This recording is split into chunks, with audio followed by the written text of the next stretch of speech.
Sol de la mañana. www.solfm.com. Estamos donde tú estés. Sol, la más interactiva. Pues vamos a ver cuál es la pregunta que tiene Melton Pineda para Tony Raful. Adelante, Melton. Sí, pidiéndole la excusa a mi amigo Tony Raful, el PRDista institucionalista. Cuida tu trabajo, Melton, a la pregunta. Cuídalo tú, que estaba bien hoy una semana. Mira, yo salgo 1 hora y lo digo, no me voy agachado. Bueno, no habla así de Víctor. Tony, la pregunta es que hemos estado desarrollando ahí en el Sol de la Mañana sobre la autenticidad de los restos de Camaño, porque Milo Jiménez, siendo ministro de la Fuerza Armada, cuando los combates de Playa Caracoles, le dijo y le confirmó al Círculo Cronista Político que esos restos no existen, que esos restos lo incineraron, lo cremaron mal y lo lanzaron en la ceniza, la lanzaron en la montaña de Ocoa. Después yo supe que lo llevaron a San Isidro y después lo tiraron en el mar, según dice un ex oficial que estuvo ahí en la Fuerza Aérea. Entonces, ahora quieren llevar los restos, y qué bien el gesto del Congreso, que lleven los restos del coronel Camaño al Panteón Nacional. Qué malo que van a estar al lado de lo de Santana, pero que lo lleven. No, ¿Qué tú crees de la autenticidad de esos restos para que no pase como lo de Colón, España y República Dominicana? Sí, bueno, Gracias, Melton. Gracias, Melton. gracias, Melton. Okay. Muchas gracias, Melton. Bueno, fíjate, sobre este hecho, yo pienso que la opinión más sensata es que se aplique la prueba científica al ADN, ¿no?, para poder determinar con exactitud o aproximación casi absoluta realmente la identificación de los restos. O sea, yo creo que ahí no cabe otra cosa. Si no se ha practicado esa prueba científica, es imposible determinar por impresión si son o no los restos. ¿Usted favorece un ADN? Sí, claro. Eso además es una prueba que hoy está al servicio de la investigación. Así o sea, es un procedimiento normal y además no hay que temerle, porque además si lo confirma, bueno, pues lo confirmó, y si no lo confirma, entonces nos evitamos, claro, digamos, una situación que nadie desea, ¿no? O sea que yo creo que ahí lo que procede es recomendar, creo que ya lo han hecho algunas personas, es recomendar que se apliquen las pruebas de lugar de carácter científico para determinar. De todas maneras, yo tengo la impresión de que independientemente de que los restos sean o no sean del coronel Camaño, el coronel Camaño es parte del patrimonio más alto de la sociedad y de la nación dominicana. Don Tony Raful, escúchame, el 16 de enero esperen la puesta en circulación del libro El Azar. ¿Cómo es? Como categoría histórica. El Azar como categoría histórica, Trujillo, de Trujillo a Fernández Domínguez y Camaño. Que por cierto, y el Azar sigue jugando, que no lo...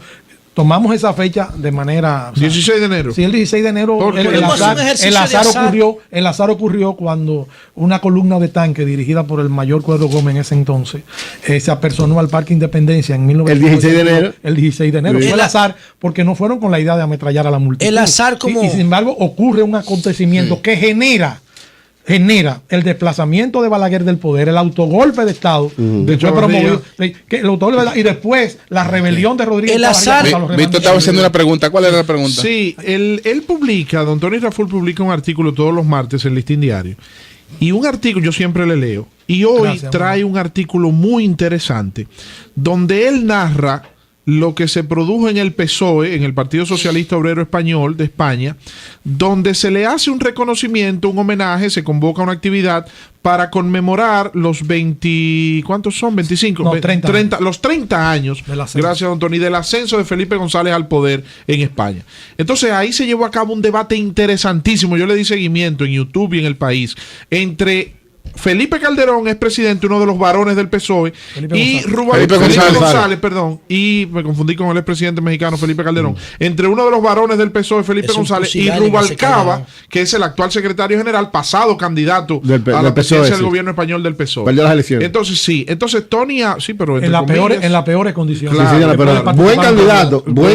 En las peores condiciones. Sí, pero se ha quedado al frente del liderazgo del PSOE. Sí. Y desplazó a Rodríguez Zapatero. Entonces, don Tony hace un símil, trae a colación este hecho en cuanto a la situación interna del PRD, porque don Tony dice, fíjense cómo ahí se están debatiendo ideas, fíjense cómo se presentan modelos. Felipe González hablaba de un radicalismo Y entonces Rubalcaba le presenta una contradicción, pero hablando de ideología, de contradicciones sobre puntos de política ideológica. Y entonces don Tony decía, qué pena que aquí en el PRD no podemos imitar ese tipo de ejemplos. Bueno, el planteamiento de Felipe en el evento era básicamente que el PSOE tenía que recuperar su mayoría o su criterio de mayoría, su sentido de mayoría, inclinándose más hacia el centro desde el punto de vista ideológico. Entonces Rubalcaba le responde y ahí se crea un debate interesantísimo.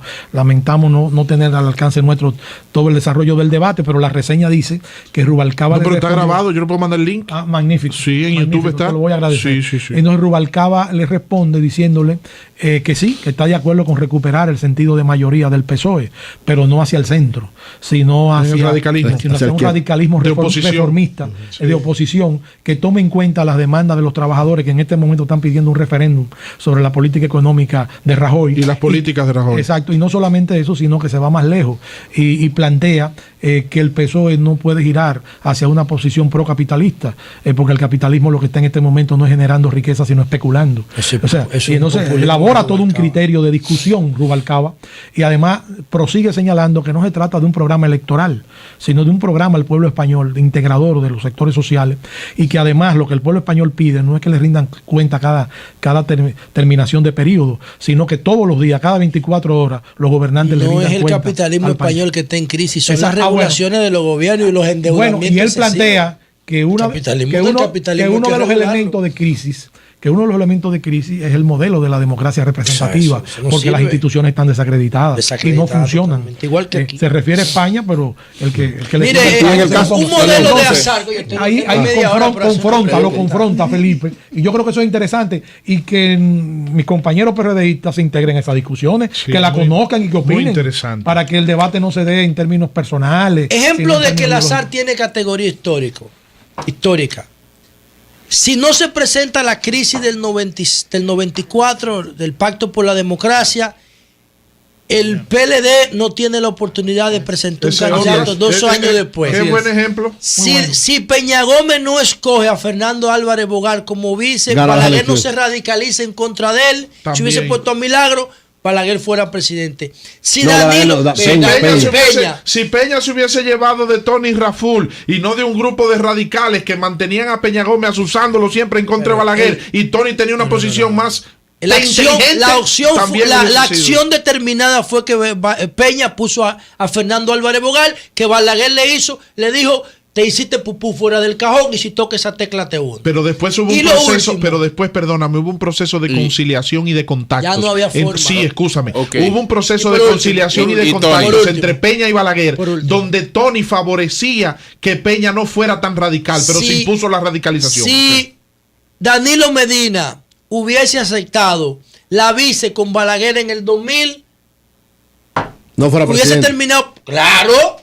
Hubiese porque ellos hicieron mayoría, pues acuérdate que Hipólito sacó 49.85. Ahí actuó con sentido de la historia. Balaguer y el PLD hicieron mayoría en primera vuelta. Ahí Danilo actuó con sentido de la historia. Hubiese terminado Danilo como presidente en el 2002 cuando Balaguer murió. Claro, sí, así es un ejemplo de las categorías históricas del azar. Ese es un ejemplo. Ahí tú has concatenado una serie de hechos. No estoy totalmente de acuerdo con algunos. Con el de Fernando Álvarez. No. Pero yo sí sé lo que generó la segunda vuelta y sé lo que se presentó en el 1996 y sé los intermediarios que trataron de evitar, ¿qué fue lo que pasó ahí? Reformular esa candidatura para lograr lo que el PLD logra después. ¿Qué fue lo que pasó ahí? Predominó la posición de no pactar bajo ninguna circunstancia y mantener inalterable la candidatura presidencial y vicepresidencial. O sea, yo sí conozco la situación. Ahí también el azar juega un papel. O sea, lo que yo te quiero señalar con eso, y además juega un papel desde la propia Biblioteca República Dominicana, donde se pacta el acuerdo entre Balaguer de los 2 años. En el 94 entre Balaguer y Peña Gómez, a través del cual ellos se dividen 2 años y 2 años. ¿Y quién metió el 50+1 que Peguero Méndez? Todo esto. eso. Todo esto sin entrar en detalle porque implicaría agotar un proceso muy largo. Lo que quiero decirte es que así la historia está llena de sucesos. Por ejemplo, volviendo atrás rápidamente, el general Rodríguez Echavarría pudo ser un gran líder militar dominicano, incluso precursor del modelo de los militares que en Latinoamérica luego lanzarían a propósito del azar, tú sabes qué pasó con el 50+1. El 50+1 realmente... Una estupidez del PRD. No fue así. No fue así, pero permaneció porque el doctor Peña Gómez estaba convencido de que él podía rebasar esa barrera. Pero Peguero le dijo que no. Pero oye, hubo un acuerdo. Peguero le dijo que no. Hubo un acuerdo. En alguna medida tuvo información directa sobre esa situación. Hubo un acuerdo. O sea, aprobó sin el PRD, Julio. Óyeme. El PRD se retiró. Lo que estoy diciendo es que se retira el PRD. Porque se presenta algo que no había sido lo correcto. Pero entonces aprovechó. Peguero habla con Peña. Y le dice, vamos arriba. Peguero habla con Peña y le dice, no nos retiremos. Yo tengo un acuerdo, he conversado con Danilo Medina. Exacto, era el jefe de la bancada. Y lo podemos bajar por lo menos el 45. Y un día de diferencia. Fíjate que Hipólito sacó un 47. Sí. No, Peña sacó un 48. No, Peña sí, exactamente. Peña sacó 48. 48 sacó Peña. Y Peguero habló de un 40 o un 45 y o 10 de diferencia de 10. Como Sudamérica. Y podemos llegar ahí porque ellos están en la posición de llegar a una salida. Es verdad. Y Peña Gómez estaba radicalizado. Peña Gómez le dijo, no, sálganse de ahí. Y aprobaron el 50 más. Sálganse de ahí. Pero Tony Raful no lo va a decir. Ahí está el azar también.